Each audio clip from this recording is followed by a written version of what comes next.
New update पाने के लिए सब्सक्राइब, लाइक और शेयर कीजिए हमारे यूट्यूब चैनल को। इस प्रकार हमने वेदों के अनुसार ब्रह्म साधना करनी होगी।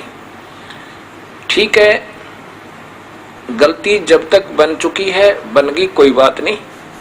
उस भूल को जब भी संभाल ले तो भी अच्छा होता है। अब प्रसंग चल रहा था कि ये जो उपनिषद फाइनल नहीं है, क्योंकि हंस जी महाराज ने, आदरणीय श्री परम संत हंस जी महाराज ने इस नाम को सिद्ध करने के लिए किसको के हंस जाप स और हंस, उसको सिद्ध करने के लिए केवल रामायण उपनिषद आदि का सहारा लिया है, जो कि वो फाइनल नहीं है। वेद से नीचे का अगर भक्ति में कोई भक्ति विधि में सहयोग लेते हैं तो मान्य नहीं होता। अब फिर देखिएगा, परम संत श्री हंस जी महाराज,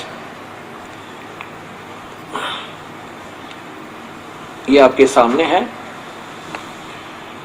और नीचे देखिए योगी राज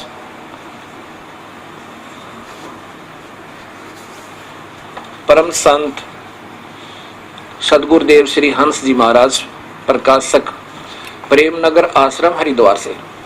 और ये इन्हीं की अपनी ही, ये दो शब्द में देखना, ये इसमें स्पष्ट है कि ये महापुरुषों की अपनी कलम से लिखा हुआ है। श्री श्री 108 श्री सदगुरुदेव परम संत योगीराज श्री हंस जी महाराज आनंद कंद सचिदानंद भगवान के श्री कर कमलों द्वारा इस ग्रंथ की रचना हुई। यह ग्रंथ विक्रमी संवत इतने यानी इन्हों की अपनी ही लिखी हुई है। अब यहां देखना, इन्होंने हंस नाम प्रमाण है, ये पीछे से करते आ रहे हैं कि ऐसे हंस नाम प्रमाण है, पर हम यहीं से लेते हैं।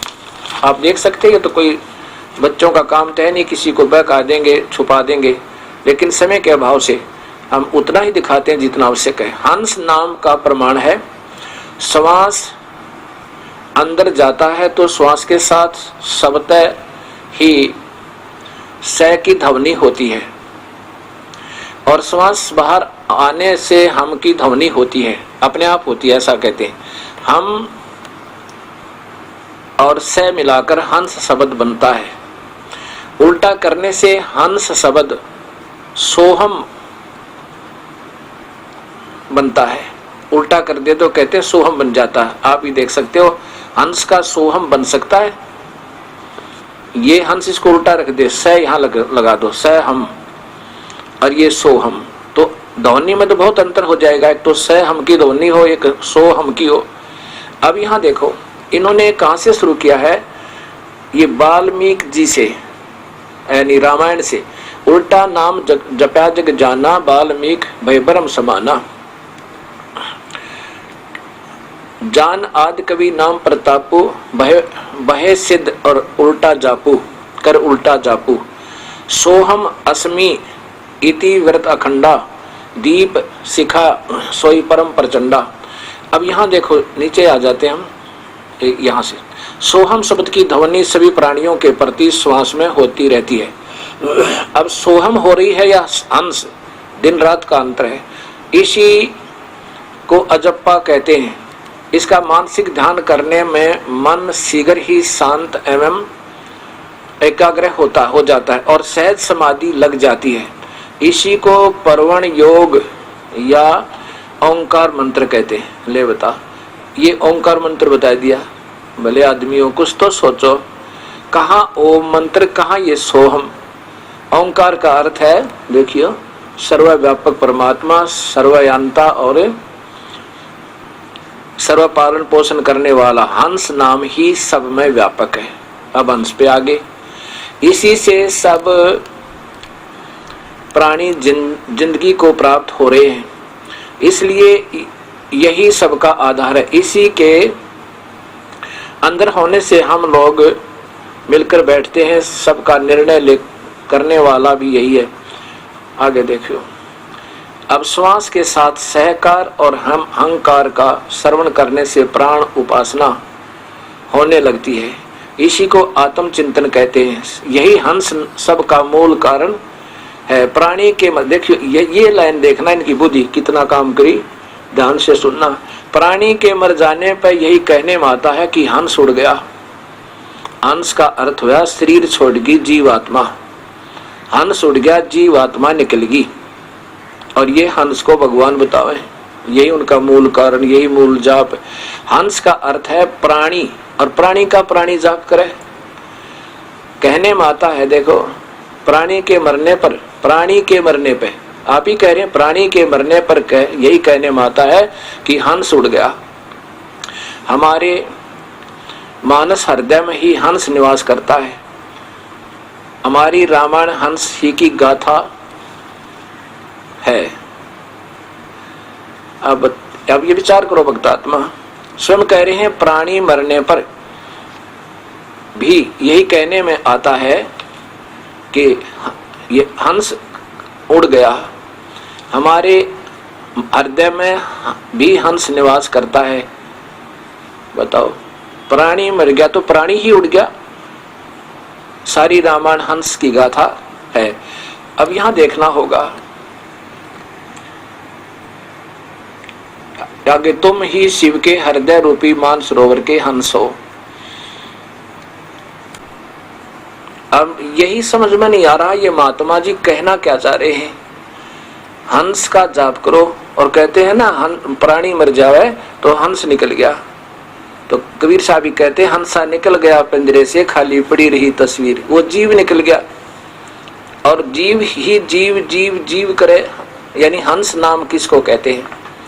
उस सुलझी हुई आत्मा को जो विकारों से रहित हो जावे, और ये समझ ले कि प्रभु की भक्ति के बिना जीव का कति गुजारा नहीं, और बुराई त्याग दे। उसको पता लग जाता है कि पाप कर्मों का बहुत भयंकर परिणाम होता है। जिस प्रकार एक हंस पक्षी होता है, उसमें एक गुण दिया है प्रभु ने कि उसके पास दूध रख दो किसी पात्र में, और उसमें पानी डाल दो दूध में, वो दूध ग्रहण कर लेगा और जल को छोड़ देगा ज्यों का त्यों। उसने दूध और पानी को छान लिया, अर्थात भक्ति का सही निर्णय कर लिया और अपना सार असार को समझ लिया, असार को त्याग दिया, सार को ग्रहण कर ले।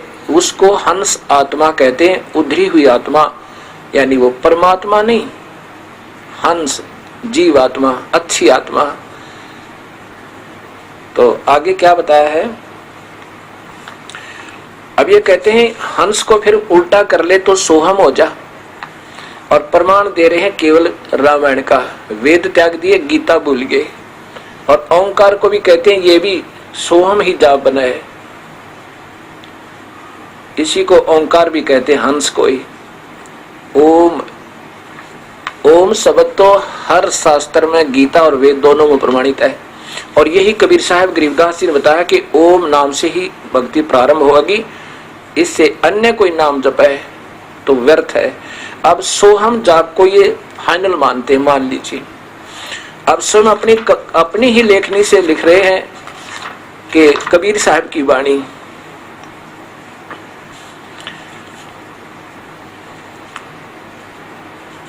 अब यहां देखो, यही हंस योग प्रकाश, और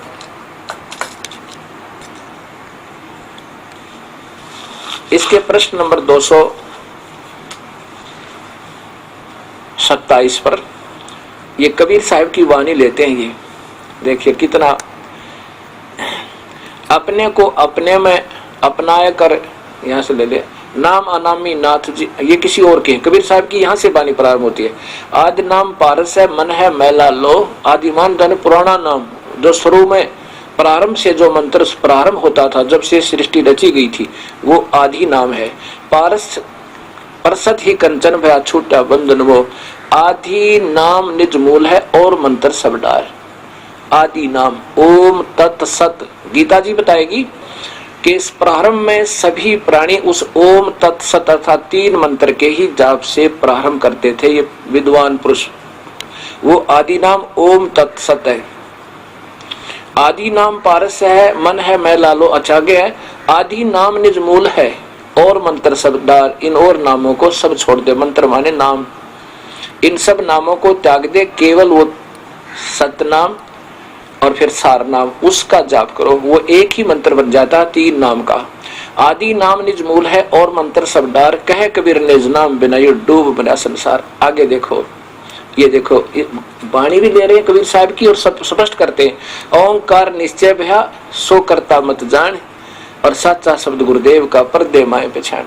ये ओंकार वही शब्द नहीं है, वो कह रहे हैं कि तो ओंकार वही नाम है, और प्रमाण ये वाणी दे रहे हैं। इन्हें ये बिना सोचा तुम प्रमाण भी क्या दे रहे हो। वो कहते हैं ओंकार भी सोहम नाम है। कबीर साहब कहते हैं ओंकार तो यु काल तो जरूर है, लेकिन ये भगवान नहीं है। ओंकार निश्चय भया, ये ओम नाम जिसका है वो ओंकार निरंजन, वो तो है, लेकिन वो भगवान मत जान, उसको करता मत जान। और सच्चा शब्द गुरुदेव का, यहाँ पर लिखा सच्चा शब्द मैंने जो दिया कबीर साहब का, पर्दे माहे पहचान। सच्चा शब्द कबीर का, यहाँ कबीर शब्द है, ये अपने आप साहब से बदलते रहते हैं। जो जन होगा जो हरि रतन ले बिल गाए, और सोहम सोहम जप मुए बिठा जन्म गवाया। देखो वहां सोहम जाप करने की स्वयं कह रहे हैं फाइनल उपलब्धि है कि सोहम अंश जाप करो, अंश को उल्टा सोहम कर लो। अरे सोहम, कबीर साहब कहते हैं सोहम भी व्यर्थ है भाई, वो तो नाम ही कोई और है। अब आदरणीय श्री हंसराज जी महाराज इस अमृत के कलश एवं जीवन श्री हंस जी महाराज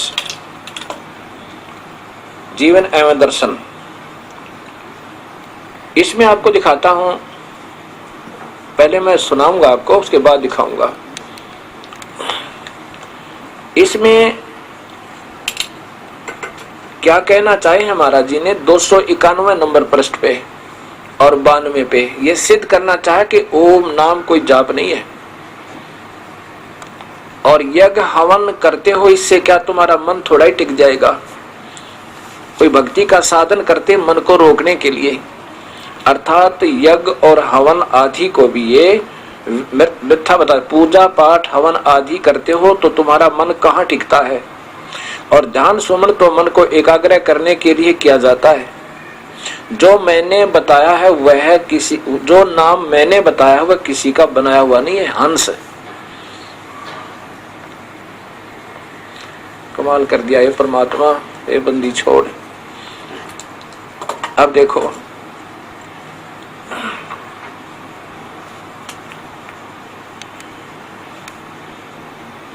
ये वही अंश योग दर्शन, यहां देखो 291 पृष्ठ पे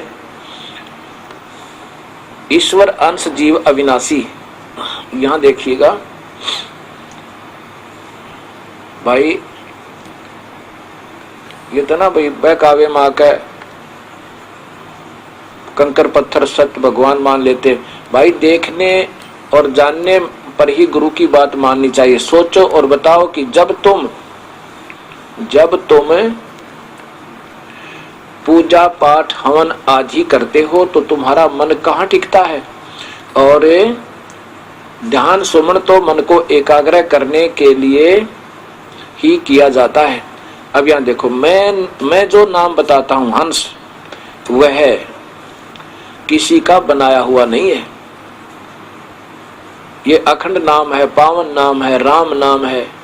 आगे देखो और इस 92 पे क्या कहते हैं। कोई कहता है ओम ही, बहुत से विद्वान ओम को भगवान का सच्चा नाम बताते हैं, परंतु ओम बैखरी वाणी का विषय है और भगवान का नाम परावाणी का विषय है। ओम नाम को ये भगवान का नाम नहीं मानते, सीधी सी बात है।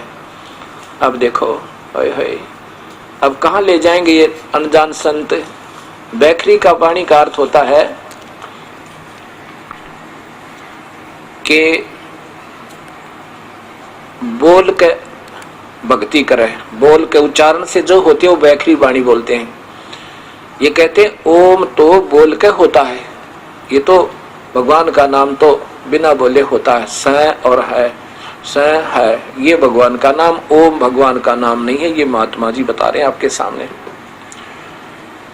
और कहते हैं यज्ञ और हवन करने से क्या कल्याण होगा। और गीता जी में आपको दिखाया, वेद बतावे ओम नाम का जाप करे, काम करते करते कर, चलते फिरते कर, विशेष कसक के साथ मानव जीवन का अपना विशेष उद्देश्य समझ कर ओम नाम का जाप कर, यजुर्वेद बतावे। और गीता में आपको दिखाया था, मैंने इस दास ने आपको दिखाया था अध्याय नंबर 8 के 12 और 13 में कि मुझ ब्रह्म का नाम जाप, ओम एक अक्षर तक करे। और उस परमात्मा का करना है तो उस संत ने ढूंढ ले। और फिर गीता जी के ही 17वें अध्याय के 23वें श्लोक में बताया है कि पूर्ण परमात्मा का अगर भक्ति तूने करनी है तो उस 3 नाम के मंत्र से होता ओम तत्सत। ये देखो, ये वो गीता जी साधक संजीवनी, ये श्रीमद् भगवद गीता अध्याय नंबर 17। और फिर देखिए ओम तत्सत इति निर्देश है ब्रह्मणे, ब्रह्मणे माने पूर्ण परमात्मा का, त्रिविधि समर्थ ओम। तो सीधा ही ये, इसके बिना तो कोई मंत्र आपका चलेगा ही नहीं। अगर इससे कोई नीचे का जाप बताता व्यर्थ है। कबीर साहब ने ये भी कहा कि निज नाम आदि नाम निज मूल है, ये है वो आदि नाम, ये है वास्तव मंत्र, ये आदि नाम। और इसमें ये लिखा है गीता में कि पूरा मन सृष्टि के प्रारंभ में इसी से ये ब्राह्मण लोग विद्वान पुरुष वेदों के आधार पर यज्ञ आदि भी करते थे और इसी नाम के जाप का प्रारंभ हुआ था। फिर काल ने बीच में बिचला दिया इनको। ओम तत्सत इति निर्देश है ब्रह्मण है त्रिविध समर्थ है, पूर्ण परमात्मा की भक्ति का तीन मंत्र का ये जाप है। और 3 ही विधि, विधय त्रिविधय, 3 ही प्रकार से इसकी सिमरण होता है। वो हम दास बताएगा आपको। ओम जाप बैखरी वाणी का नहीं है। अब ओम नाम जो है ये कैसे जपा जाता है। अगर इसको बैखरी वाणी से जाप किया जाता है तो इसका लाभ तो है लेकिन कम है। ऐसा नहीं है बैखरी वाणी से भी जाप करने का कोई लाभ नहीं है। जैसे ओम ओम ओम ओम ओम ओम ओम ओम ओम ओम या मन मन में, या से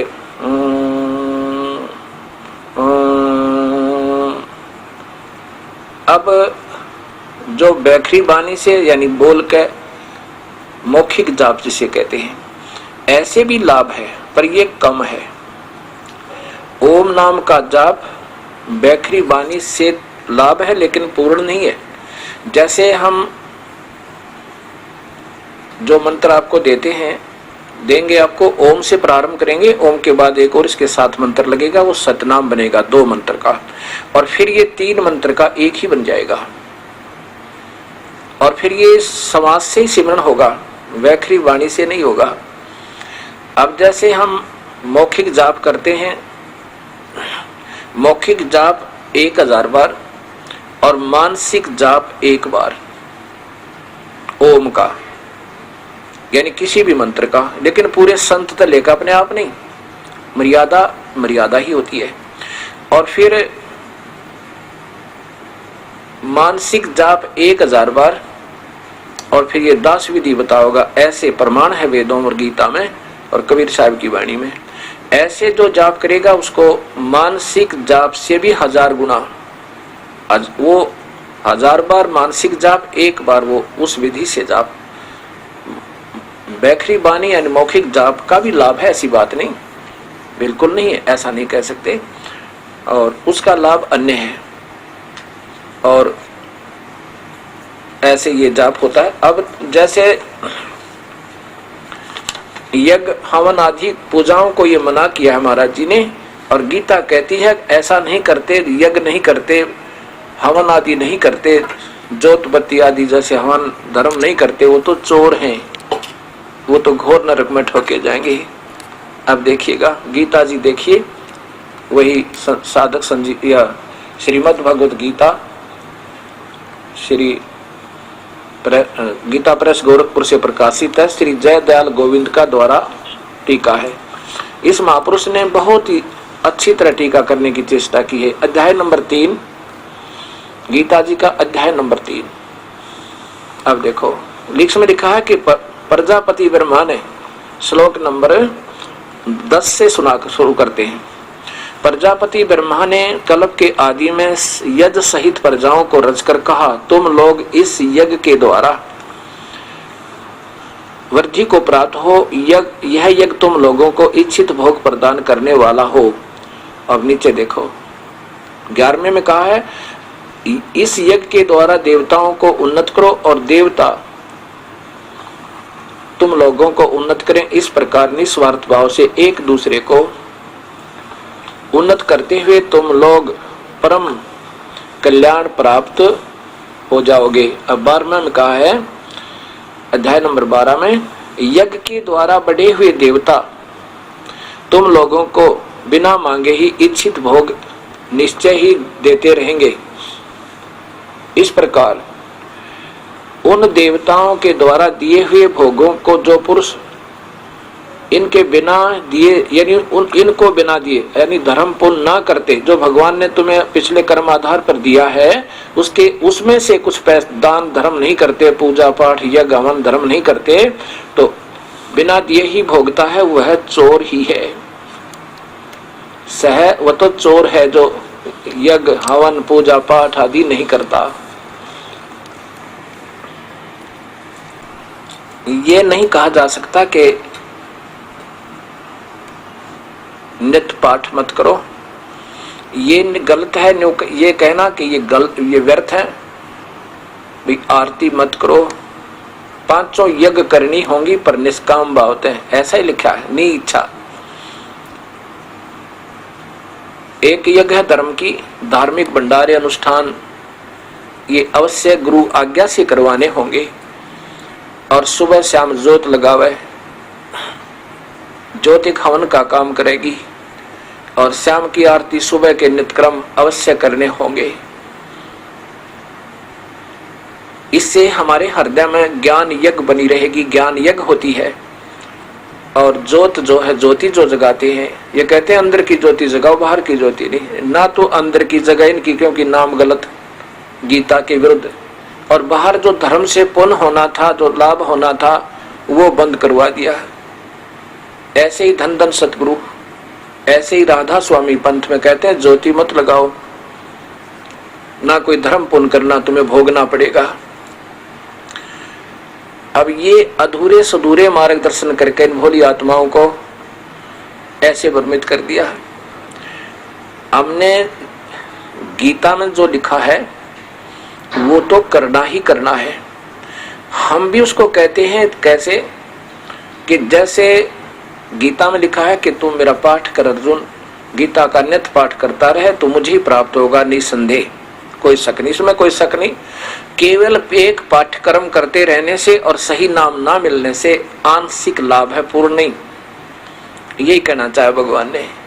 कबीर परमात्मा भी यही कहते हैं कि ये जो तुम पाठ केवल पाठ ही करते हो, चाहे वेद का करो, चाहे गीता जी का, महावीर रामायण का, और चाहे कुरान शरीफ का, पवित्र बाइबल का, या गुरु ग्रंथ साहिब का, या गरीबदास जी की वाणी का, कबीर साहिब की वाणी का करते रहो। अगर सही नाम नहीं मिला तो अधूरे और व्यर्थ है तुम्हारी साधना। इसके साथ साथ ये तो करने हैं, अगर नाम नहीं मिला तो ये सब व्यर्थ है। जैसे खेत में बीज बीजा नहीं और खाद और पानी सुचारू देते रहे तो क्या लाभ होगा? घास होगा, अन्न नहीं होगा, भूखे मर जाएंगे। ऐसे ही हमने पहले बीज बीजना है और सच्चे और सार नाम का, और उसके बाद फिर ये धर्म यज्ञ, हवन यज्ञ, परिणाम यज्ञ, ज्ञान यज्ञ, ज्योत भी जगानी है सुबह शाम, और अखंड जगा दे तो कहना है कि दिन रात चलावे। और प्रणाम यज्ञ, दंडवत प्रणाम।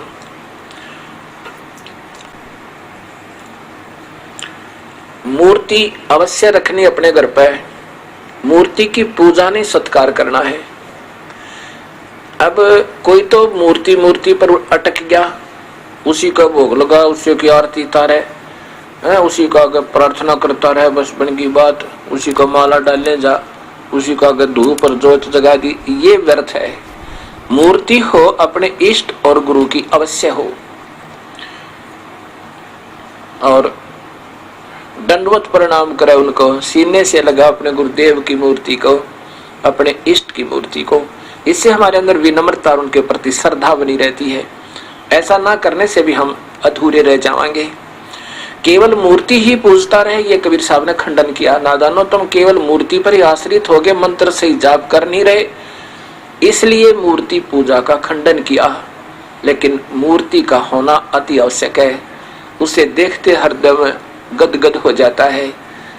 जैसे हम किसी ऋषि महर्षि की मूर्ति देखें, आत्मा में भक्ति की प्रेरणा जागृत होती है।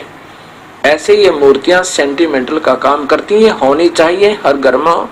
मंदिर में, घर मंदिर अपना एक कोने में मंदिर बना लो, एक अलमारी में, उसके एक ताक में, एक हिस्से में अपना मंदिर बनावे, मूर्ति रखा अपने गुरुदेव की, अपने इष्ट देव की, क्योंकि इष्ट देव की पूजा अवश्य होनी चाहिए, उसकी मूर्ति भी होनी चाहिए। जैसे कबीर साहब हम सबका इष्ट है, और ब्रह्मा विष्णु महेश के पिता निरंजन ज्योत निरंजन काल भगवान गीता में जो कहता है, उसका भी इष्ट है। 18वें अध्याय का 64वां श्लोक, निष्पक्ष भाव से फिर दोबारा सॉल्यूशन करके देखो उसको। तो हम सबका इष्ट देव तो कबीर परमेश्वर है, उसी की मूर्ति, और साथ में वो गुरुदेव जो सच्चा नाम देता, उनकी मूर्ति अवश्य घर में हो। और फिर ज्योत लगावे। धूप जरूरी नहीं है, धूप तो केवल धुआं धुआं करती है। हवन का काम घी न करना, और हवन अवश्य करना, ये भी यज्ञ। 5 यज्ञ करते हैं हम। एक यज्ञ है धर्म की, या इस आश्रम के अंदर हर महीने हजारों की संख्या में, कोई हजारों की संख्या में भक्त आत्मा आते हैं, और यहाँ पर उनके भोजन की व्यवस्था फ्री मुफ्त होती है, कबीर परमात्मा की कर पाते हैं। और ये धर्म यज्ञ हो गया। प्रत्येक पूर्णिमासी को 3 दिन का एक पाठ चलता है गुरु ग्रंथ साहिब का, गरीबदास जी की वाणी का, जो कबीर साहिब की महिमा का, और जिसमें 4 वेद, 18 पुराण, उपनिषद, गीता, महाभारत, रामायण और सभी कुरान, पुराण, बाइबल, सभी का सामूहिक ज्ञान और पूर्ण परमात्मा का और सुख संवेद का, यानी वो सामूहिक ही उसके अंदर सारा ही पाठ हो जाता है। 3 दिन में वो पूरा हो जाता है, और 3 दिन तक अखंड ज्योत जगती है। यहाँ पर भक्त आत्मा अपना अखंड पाठ करवाते हैं। जितने भी पाठ होते हैं, जैसे कभी 100 हो जाते हैं, कभी 125 हो जाते हैं, उनके नाना अलग अलग से, उनकी अलग से ज्योति 3 दिन जगती रहती है। वो हवन होता है, और 120 ज्योतियां जहां पर जगह, 140 ज्योतियां जगह 3 दिन के अंदर लगभग 1.5 क्विंटल घी का हवन हो जाता है, देसी घी का, और उनको सबको लाभ मिलता है। तो ऐसे 500 यज्ञ करते हैं हम। एक यज्ञ है धर्म की, दूसरी यज्ञ है ध्यान। ध्यान यज्ञ ऐसे नहीं आंखें बंद करके समाधि लगा। सहज समाधि क्या होती है ये बताते हैं। सहज समाधि और करते हठ योग से समाधि। सहज समाधि ऐसे होती है जैसे आप कहीं बाहर चले जाओ और जा चुके हो 1000 किलोमीटर, तब आपको याद आए कि मैंने 50,000 रुपये लोन लिया था और अलमारी में रख दिया तिजोरी में, और चलती दफा किराया जब निकालने लगा और अलमारी खुली छोड़ा, और फिर आप अपने जिस काम पर पहुंच चुके हो वहां से वापस जब तक नहीं आओगे, 1 दिन में, 2 दिन में, 4 दिन में, तब तक आपका ध्यान अलमारी से नहीं हट सकता है। परमात्मा, कहीं बच्चे बाहर चले जावें, कोई चोर ना घुस जावे, किसी बच्चे का हाथ लग जाए वो खराब ना कर दे, मुश्किल से गरीब आदमी ने लोन लिया है, कर्ज लिया है। आप वहां काम भी करते रहोगे, रिश्तेदारों से बात भी करते रहोगे, लेकिन आपका ध्यान वहां से हट नहीं सकता। पल पल में होगा, आंखों से पानी आने को हो जाएगा, दिल में कसक सी होगी, हे परमात्मा क्या होगा, हे दाता ठीक ठाक पावे। ये सहज समाधि है। हम आपको इतना योग्य कर देंगे, उस परम पिता के गुणों से परिचित करवा देंगे। कबीर परमात्मा कहता है आपकी सहज समाधि हटे नहीं माते। ये ध्यान है, ये ध्यान यज्ञ है, ये सहज समाधि कहलाती है। हठ योग करना ये समाधि नहीं है, ये तो हठ योग है, और ये गीता में मना किया हुआ है। अभी दिखाऊंगा आपको। एक यज्ञ है धर्म की, और दूसरी यज्ञ है ध्यान, तीसरी यज्ञ हवन की। एक ज्योत जलाते हम और सभी से प्रार्थना करते, अपने अपने घरों में एक अलमारी बनाओ, उसका एक हिस्सा बनाओ, उसको बिल्कुल वहां कोई कपड़ा उपड़ा ना रखे, कहीं ज्योति से आग ना लग जाए, उसमें कोई ऐसी वस्तु ना हो, केवल फोटो भी उससे ऊपर वाले ताक में हो, अपने कबीर परमेश्वर के, साथ में गुरुदेव के। और सुबह शाम अवश्य अच्छा घी डाल के, 100 ग्राम तो कम नहीं डाला है, और ज्यादा डाल देता, जितना भी आप बीजोगे आप ही को देगा भगवान। ये तो आपकी आउटपुट है, जितना डालोगे उतनी आपको आउटपुट ज्यादा होकर मिलती है। ये हवन, तीसरी यज्ञ हवन की, और चौथी यज्ञ प्रणाम। गुरुदेव को दंडवत प्रणाम करे, और मूर्ति को सुबह उठते ही, मैं तो अपना भाव बताता हूँ, अपने गुरुदेव की, अपने इष्ट देव की मूर्ति जब दिखे, अपने आप नतमस्तक सिर हो जाता है, डटा नहीं जाता, और ऐसे दंडवत प्रणाम करता हूँ। ये पूजा नहीं होती। और यही हम, क्योंकि हम समझ नहीं पाते सतमार्ग को, तब तक हम एक को रिजेक्ट कर देते हैं। वो तो मूर्ति पूजा करते हैं, वो तो ऐसा करते हैं। पूजा क्या होती है? सत्कार कोई और चीज होता है, पूजा कोई और चीज होती है। पूजा जैसे पतिव्रता अपने पति की पूजा करती है, आदर सत्कार सबका करती है। और पतिव्रता पत्नी का पति विदेश चला जा तो फोटो से वो कितना प्यार करती है, उसकी आस्था रह रहकर उमंग बढ़ती रहती है, उसके गुणों की याद आती रहती है। ऐसे ही हमने मूर्ति अवश्य रखना चाहिए, लेकिन पूजा नहीं, सत्कार करे, अवश्य करे। और पांचवी यज्ञ है ज्ञान की। ज्ञान क्या होता है? सुबह हम 1.25 घंटा लगता है लगभग, सुबह के नित्यनेम गरीबदास जी कबीर साहब की वाणी के आधार पर करते हैं। ये तो देखो प्रमाणित शास्त्र है, चाहे गीता का पाठ कर लो, और वहां में गुरु ग्रंथ साहिब का पाठ कर लो, और चाहे कुरान का करो, बाइबल का करो। और ये ज्ञान यज्ञ कहलाती है, जिसका गीता जी में कहा कि तू मेरा पाठ करता रहेगा, गीता जी का पाठ करता रहेगा अर्जुन, तो तू मुझे ही मिलेगा। क्योंकि काल के जाल में रहेगा केवल पाठ करेगा तो, और सही नाम मिल के साथ भी करेगा, सही संत से नाम लेकर, ओम नाम का भी अगर जाप करना है तो पूरे संत लेकर, इन और नामों का नहीं। कबीर साहब कहते हैं कोटि नाम संसार में उन तक मुक्ति ना हो, तो करोड़ नाम है उन तक मुक्ति नहीं होगी। और सार शब्द मुक्ति का दाता जाकू जानना कोई। अब ये ऐसा विवरण होता है इसका। अब चक्कर क्या हो गया, काल ने तो इस प्रकार का, अब कलयुग में ये फैसला कर रखा है कि किसी भी भक्तात्मा को सतमार्ग पर नहीं लगने दूंगा। क्योंकि कबीर साहब जब जोगजीत रूप अपने पुत्र के रूप में आए थे, तो काल ने सोचा था ये जोगजीत है, कबीर साहब परमात्मा नहीं है। तब उनके साथ वाद विवाद किया था और कहा था कि कलयुग में अपने 12 दूत भेजूंगा। आपका जब आप जाओगे या आपका कोई दूत जाएगा सत संदेश वाहक, उससे पहले उन नकली संतों के द्वारा नकली मार्गदर्शन करवा दूंगा। महिमा पूरी गाएंगे पूर्ण भगवान, और घुमा फिरा कर ब्रह्म पर रोक देंगे। कोई तीर्थ करता पाओगा, कोई व्रत करता पाओगा, कोई मंदिर पे आश्रित, कोई मस्जिद में, कोई गुरुद्वारे में, और कोई चर्च के ऊपर आश्रित होगा, कोई तीर्थों पे घूम रहा होगा, और कोई राम और कृष्ण पे आश्रित होगा। ब्रह्मा विष्णु महेश तक ही सीमित होंगे। और आपका संत बताएगा कि वो परमात्मा कोई और है, उनकी पूजा करनी चाहिए, इन अन्य की नहीं करनी चाहिए। तो आपके संत के साथ वाद विवाद करेंगे। काल ने कहा था, 12 पंथ करूं मैं साजा, नाम तुम्हारा ले करूं आवाजा।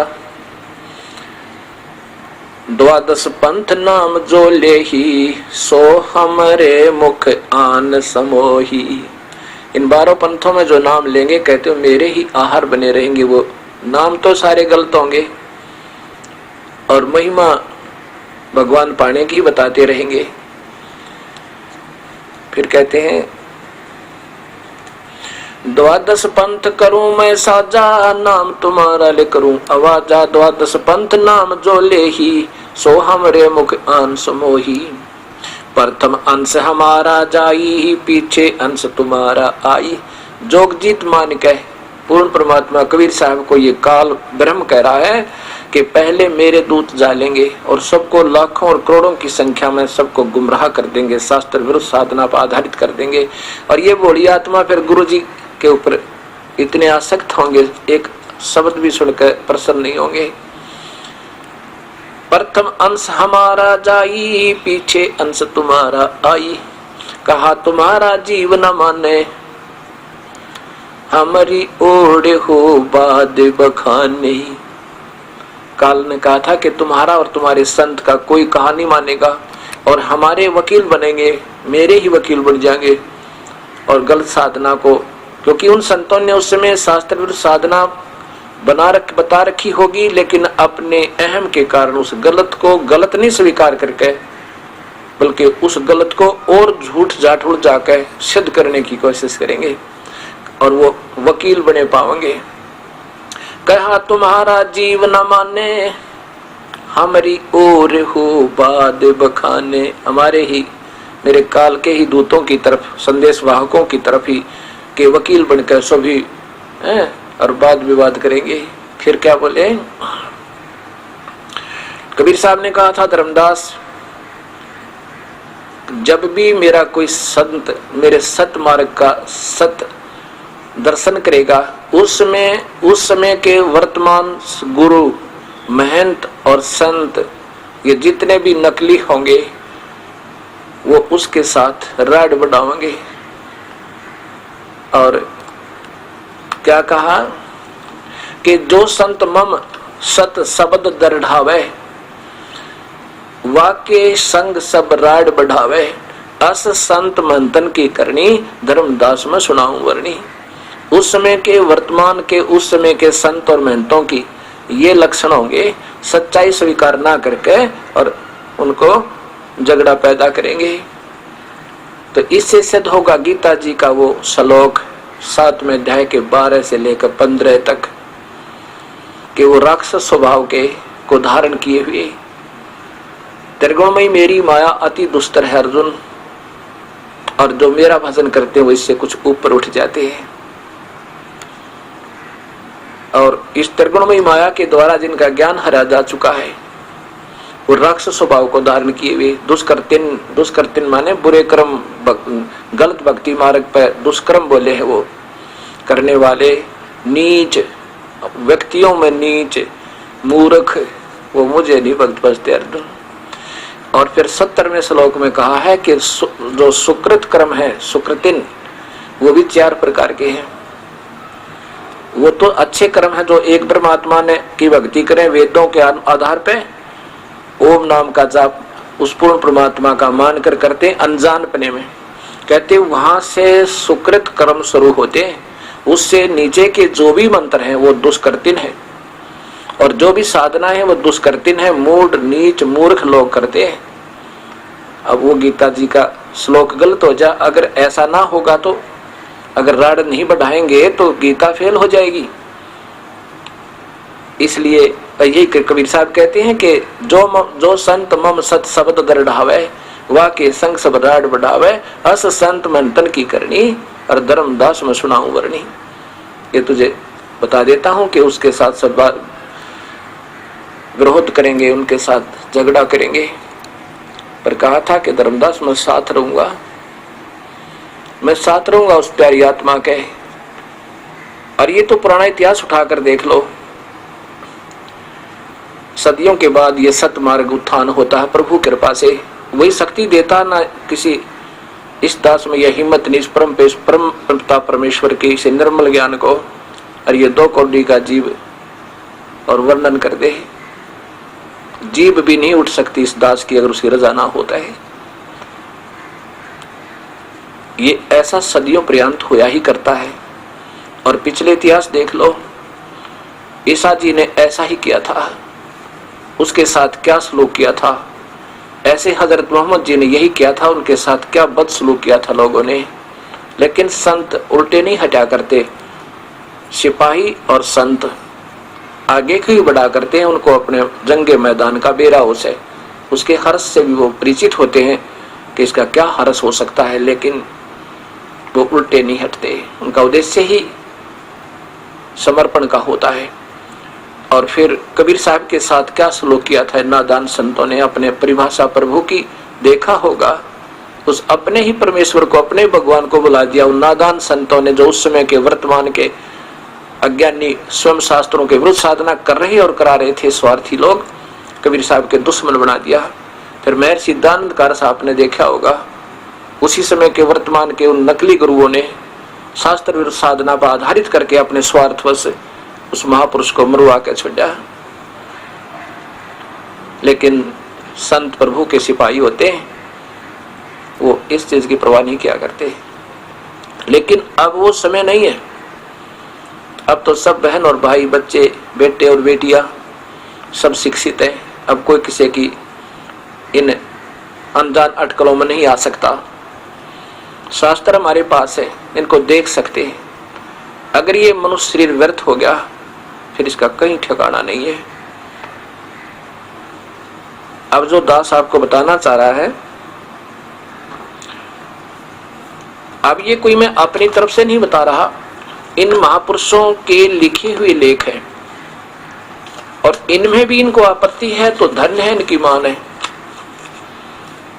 धन है इनकी संताई को। अगर इसको भी सुनकर उनको दर्द होगा, स्वयं कलम से लिखे हुए।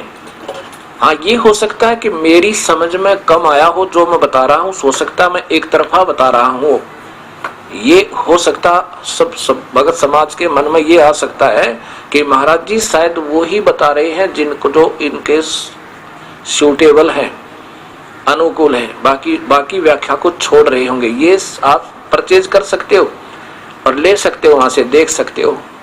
और आप पढ़ोगे इस दृष्टिकोण से, फिर पता चलेगा आपको इन महापुरुषों ने इसमें क्या वर्णन दिया हुआ है। अपनी शास्त्र विरुद्ध साधना को सत करने के लिए ना जाने कितनी अटकलें लगानी पड़ती। ऐसा ही नहीं, इन्हीं की नहीं कह रहा मैं, सभी महापुरुषों ने ऐसा किया। अब हमने उपनिषद का जिक्र चल रहा था, उपनिषद क्या चीज होती है। यदि हमने भक्ति करनी है, बार बार बता रहा हूं कि वेद और गीता को फाइनल मान के चलना है। अगर ब्रह्म तक की साधना ही करनी है और ओम नाम के जाप से प्रभु प्राप्ति नहीं है, उससे यहाँ की सुख सुविधाएं प्राप्त हो सकती हैं। और हम जो मंत्र देंगे उसमें आपको ओम नाम के जाप की कमाई यहीं छोड़नी होगी, इसके प्रतिफल में कुछ भी नहीं लेंगे हम। गीता जी के 18वें अध्याय का 66वां श्लोक है कि अर्जुन, मेरी सब पूजाओं को तू छोड़ दे। यहाँ मेरा जितना भी तूने ओम नाम का जाप किया है या गवन धर्म किए हैं, ये निष्काम भाव से करने हैं, इनको तो तू मेरे छोड़ जा, ये तुझे ऋण मुक्त कर दूंगा, तेरे सारे पापों से मैं मुक्त कर दूंगा, क्योंकि ऋण उतर गया, पाप कट गए। और फिर तू उस एक की शरण में चला जा। ऐसे हम करेंगे कि ओम नाम के जाप की कमाई यहाँ छोड़ देंगे, ये करनी पड़ेगी। नाम की कमाई हमने करनी पड़ेगी। अब कोई कहे कि ये क्या नाम हुए भाई, क्योंकि हम प्रथम बार आपको 7 मंत्र देंगे जो मानसिक जाप प्रथम मौखिक करना होगा, क्योंकि उसका अभ्यास बन जाएगा। फिर मानसिक जाप करना, उसका मौखिक भी कर सकते हो, मानसिक भी कर सकते हो। तो कहते हैं क्या ये पानी पानी कहने से पानी मिल जाएगा? अर्थात इनका भाव ये है महापुरुषों का कहने का कि जो तुम नाम जपते हो उस नाम से नहीं, वो तो ध्यान लगाओ, बस अंदर ज्योति देखो, उससे बात बनेगी। अब बताओ, एक बात बताओ भक्त आत्माओं, जैसे कोई मजदूर मजदूरी करता है, नौकरी कर रहा है, सैनिक सेना पर अपनी सीमा पर खड़ा है छाती ताने, अब कोई अनजान कहे कि तुझे ऐसे ऐसे तनख्वाह थोड़ी मिलेगी, क्या इस नौकरी से या मजदूरी से पैसे थोड़े मिलेंगे, बैंक देख कर आओ, बैंक में देखो, बैंक में पैसे हैं, वहां नोट गिनते पाओगे। अरे नादान कहेंगे, अब उसी से तो नोट मिलेंगे जो मजदूरी हम करेंगे, ठीक है, वहां नोट दिखते कोई ना, पर उनकी कमाई हमारे साथ जमा हो रही है, रोज हाजिरी लगा हमारी। अब इन महापुरुषों ने यहाँ टिप्पणी दे रखी है, पढ़ के देखियो, इतना समय नहीं मैं सारा ही दिखा दूं। इनका ये आशय है कहने का कि क्या पानी पानी कहने से पानी मिल जाएगा, अर्थात नाम जाप भी नहीं बताते तो कहते हैं स्वयं ही स और हम हो रहा है, लेकिन करो चाहे मत करो, पर अंदर देखते रहो, ध्यान लगाओ बस। और जैसे अन्य संत हैं, राधा स्वामी पंथ, धन धन सतगुरु, आजकल यही बोलबाला है। वो कहते हैं कि कभी तो कहते हैं नाम जाप करने चाहिए, फिर कहते हैं नाम कोई विशेष नहीं है, बस नाम तो नाम मात्र होते हैं, बस ध्यान मेडिटेशन करे, अंदर अपनी आत्मा का साक्षात्कार करे, अंदर अनहद सुने, जोत देखे, 2.5 घंटे सुबह 2.5 घंटे शाम। अब जैसे हम प्रथम जाप आपको देंगे, उसकी जाप की कमाई तय, आप जाप करोगे, उसका क्रेडिट भगवान के दरबार में कागजों में हाजिरी लगेगी, और उसके बदले में आप यहाँ से नीचे नीचे जब आप यहाँ पहुंचोगे, इससे नीचे नीचे का ऋण मुक्त हो जाओगे। इसके बाद हमने यहाँ से आगे चलना है, इससे आगे जो जाएंगे काल के सहस्रार कमल में, इससे आगे फिर हमने चलना, योगी इससे आगे नहीं जा सकते। ओम नाम के जाप के उपासक केवल उस प्रकाश को देखकर वापस आ जाते हैं, और जहां पर ये महापुरुष प्रकाश बता रहे हैं वो तो वहां पर हृदय में तो यही काल भगवान सावित्री, सती सावित्री और ना सती पार्वती और शिव रूप में रहते हैं। वो दुर्गा को पार्वती रूप में रखता है और शिव में शिव रूप में। उनका बहुत तेज है, लेकिन इतना नहीं है जितना पूर्ण परमात्मा का है। कहाँ तो सूर्य उदय हो और कहाँ 1000 वाट का बल्ब, ऐसे हर इष्ट का, हर देव का प्रकाश है, लेकिन आकार भी है। जैसे कल बताया था, बल्लभ भी हो, बल्लभ आकार है बल्ब, और प्रकाश निराकार होता है। और ये महात्मा जी कहते हैं प्रकाश है, वो आकार है। आकार होता तो बताते वो कौन है, ये गुरुदेव को आकार मानते हैं बस। अब मैं क्या बताना चाहूं था आपको, गुरु एक मीडिया होता है साधक और साध्य के बीच में। ध्येय जिसको हमने उद्देश्य बनाकर जिसकी पूजा करनी है, उसके बीच में गुरु मीडिया होता है, साधक, और बीच में गुरुदेव एक मीडिया यानी गुरु। और उस उद्देशित वस्तु को प्राप्त करवाने का 3 पार्ट होते हैं, गुरु होता है, साधक होता है, और साध्य जिसके लिए हम कोशिश कर रहे हैं।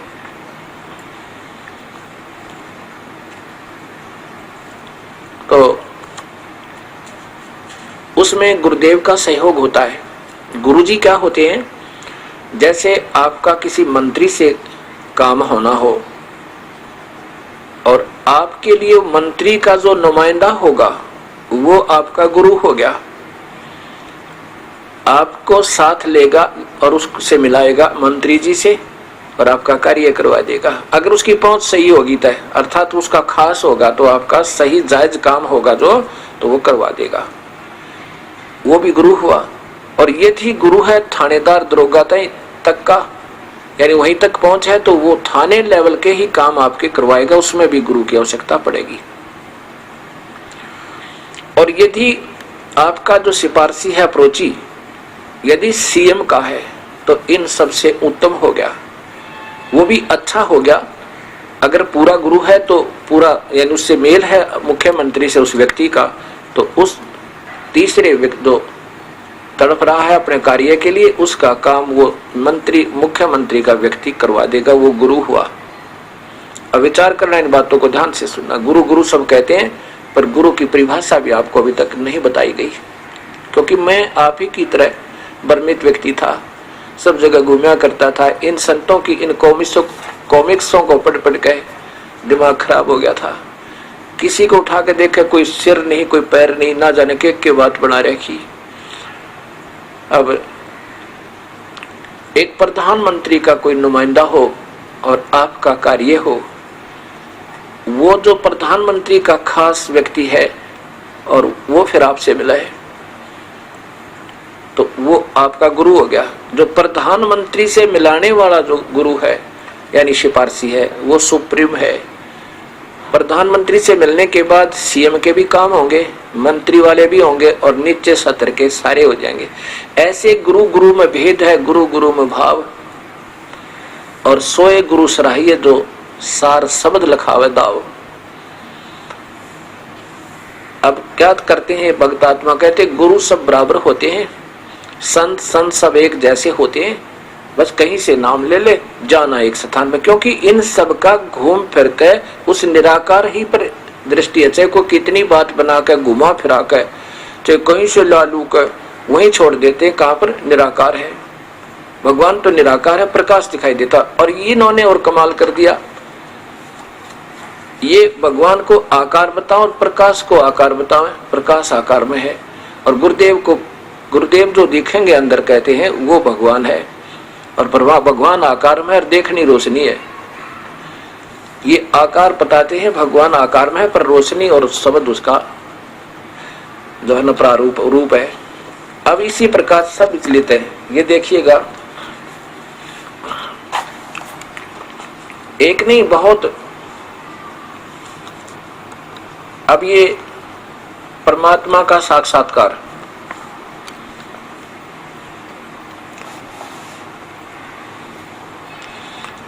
ये है श्री वही राधा स्वामी पंत से दर्शन सिंह जी महाराज, आदरणीय श्री दर्शन सिंह जी महाराज। अब इनके देखिएगा, इनसे प्रश्न किया किसी ने, क्या हम परमात्मा का साक्षात्कार कर सकते हैं? संत दर्शन जी महाराज से भेंट वार्ता सन 1978 में अमेरिका यात्रा के दौरान शिकागो में रेडियो से प्रसारित भेंट वार्ता के आधार पर, क्या हम परमात्मा से साक्षात्कार कर सकते हैं? हाँ, हम इसी जीवन प्रभु का साक्षात्कार कर सकते हैं। आप जो कहते हैं वो क्या प्रमाण है? क्या प्रमाण है? उदाहरण देते हैं कि हलवे का क्या प्रमाण है? उसके खाने से नियत है, बस। अब आगे देखो, कहते हैं स्वामी विवेकानंद जी ने, जिनका पूर्व नाम नरेंद्र था, रामकृष्ण परमहंस से एक बार पूछा था, प्रभु क्या आपने परमात्मा को देखा है?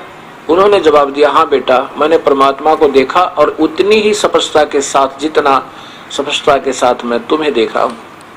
अर्थात जैसे मैं तुझे देख रहा हूँ ऐसे देखा। क्या फिर आगे क्या बताते हैं?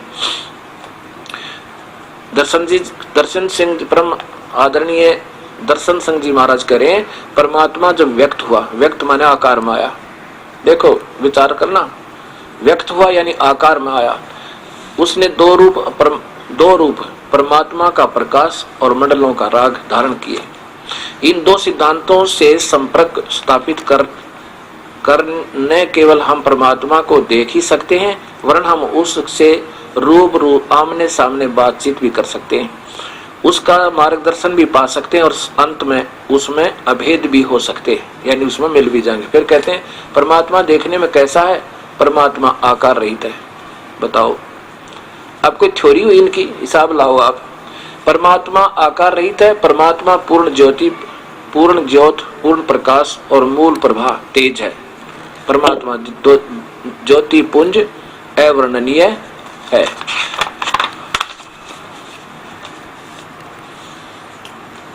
फिर भी शास्त्रों में बताया कि करोड़ों सूर्य चंद्र का एकत्रित देखो, एकत्रित प्रकाश उसके एक रोम के प्रकाश की तुलना नहीं कर सकता। परमात्मा को उसके मूल भूत ज्योत स्वरूप में देखना तभी संभव है जब हम रूहानियत की सबसे ऊंची अवस्था में पहुंच जाएं। ये महापुरुष सुनी सुनाई अटकल लगाते हैं, ना कोई अपना ध्येय है, ना अपनी कोई बेसिक थ्योरी है, ना कोई स्टैंड है इन महापुरुषों का। जहां जौन सी बात मुख से निकली वो सेट कर दी, क्योंकि भोली आत्मा गुरुदेव की हर वचन को उनका अंतिम फैसला मानते हैं। जो वो कह रहे हैं सत्य है।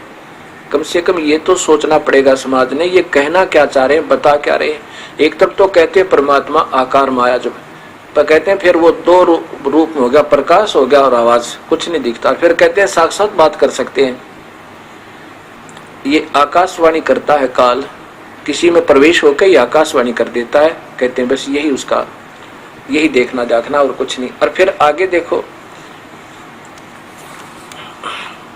ये भी गुरु को भगवान मानते हैं। गुरु के दर्शन हो गए वही भगवान हो गया, वही दर्शन बस समझो परमात्मा का है। तो अब ये देखिए,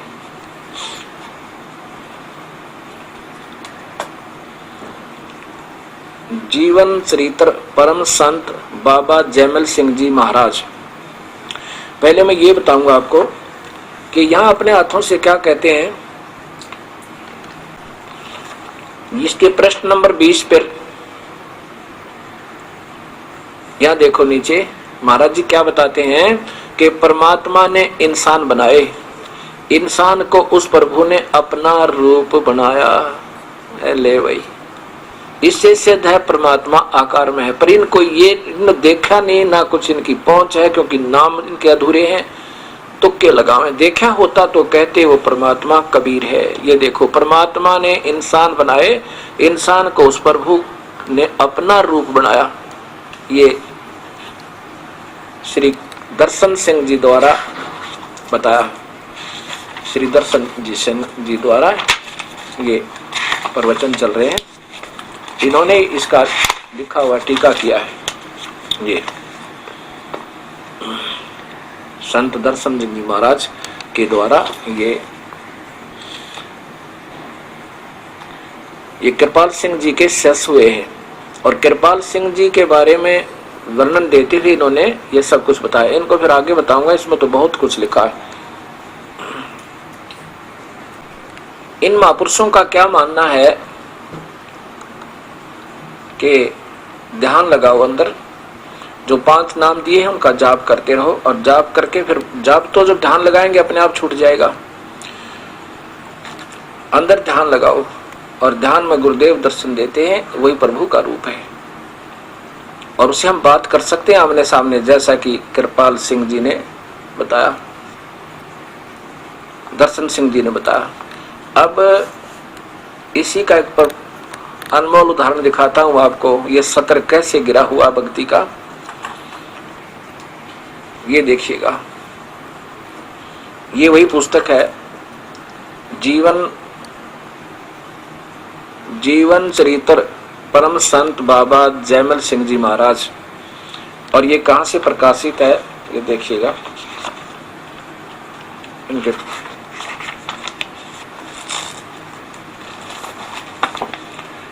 या नीचे देख ले, अंग्रेजी में देख लिखा हुआ है, सावन कृपाल पब्लिकेशंस, कृपाल आश्रम, संत कृपाल सिंह मार्ग, विजय विहार दिल्ली, विजयनगर दिल्ली। इतने फोन नंबर यहां से प्रकाशित है। अब देखो कमाल की बात दिखाऊंगा आपको। इस बात को सिद्ध करने के लिए भगवान के दर्शन गुरु जाते नहीं है, मर जाते हैं तो भी हमेशा हमारे से बात करते रहते हैं। ये देखियो, बाबा सावन सिंह